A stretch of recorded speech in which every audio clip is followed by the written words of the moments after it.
చుట్టుపక్కల మేడ్చల్, మల్కాజిగిరి, రంగారెడ్డి మరి ఇట్లాంటి చుట్టుపక్కల ముఖ్యంగా కార్మిక సోదరులు లేదా వలస కూలీలు వచ్చేటువంటి ప్రాంతాల్లో ఇండస్ట్రియల్ ఏరియాలలో పర్మనెంట్ అంగన్వాడీ సెంటర్స్ లేక ఆ పిల్లలు ఇబ్బంది పడుతున్న నేపథ్యంలో మరి మా శిశు సంక్షేమ శాఖ ద్వారా మేము ప్రభుత్వానికి ఈ మొబైల్ అంగన్వాడీల కోసం మరి ముఖ్యమంత్రి గారి దృష్టికి తీసుకెళ్లడంతో మరి కార్మిక శాఖ మంత్రులు గౌరవనీయులు సోదరుడు వివేకన్న గారి అధ్యక్షతన ఆధ్వర్యంలో వారి సహకారంతో మరి మొబైల్ అంగన్వాడీ సెంటర్ను ఈరోజు మాకు ప్రొవైడ్ చేసినందుకు కార్మిక శాఖకు ప్రత్యేకంగా ధన్యవాదాలు తెలియజేస్తా ఉన్నాం. అన్న వివేకన్న గారికి ఈ బస్సును మాకు ప్రొవైడ్ చేసి ఈ ఒక్క బస్సు దాదాపు 11 అంగన్వాడీ సెంటర్స్ ఉన్నంత వాల్యూ దాదాపుగా ఈ మొబైల్ అంగన్వాడీ వస్తుంది అనడంతో ఇప్పటికీ 300 మంది పిల్లలు స్ట్రెంత్ పెరిగింది. లాస్ట్ కంటే ఇప్పుడు పెరగడం జరిగింది.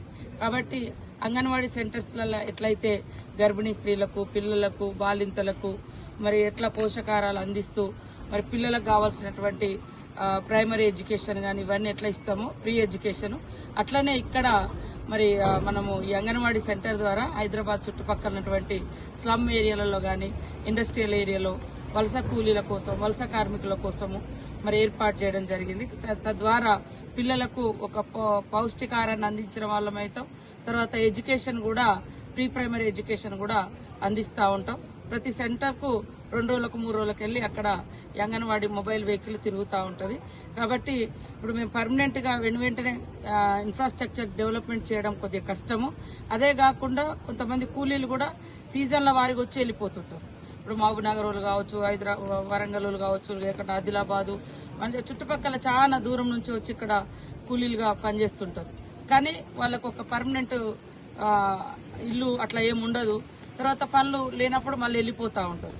కాబట్టి వాటన్నింటినీ దృష్టిలో పెట్టుకుని ఇప్పుడు తాత్కాలికంగా ఇది ఎస్టాబ్లిష్ చేస్తున్నాం. భవిష్యత్తులో ఎక్కడెక్కడ పర్మనెంట్ అవసరం ఉంటుందో అది కూడా పర్మనెంట్ ఇన్ఫ్రాస్ట్రక్చర్ బిల్డింగ్ కోసం కూడా ఇప్పుడు వచ్చేటువంటి పిల్లల యొక్క స్ట్రెంగ్త్ను బట్టి దాన్ని కూడా డెవలప్ చేస్తామని తెలియజేస్తూ ముఖ్యంగా మాకు ఈ యొక్క బస్ ఇచ్చి మరి వేలాది మంది పిల్లలకు ఈరోజు పౌష్టికాహారాన్ని అందించే విధంగా మొబైల్ అంగన్వాడీ సెంటర్స్ నడుపుకునే విధంగా సహకరించినందుకు మా వివేకన్న గారికి ప్రత్యేకంగా ధన్యవాదాలు. నమస్కారం.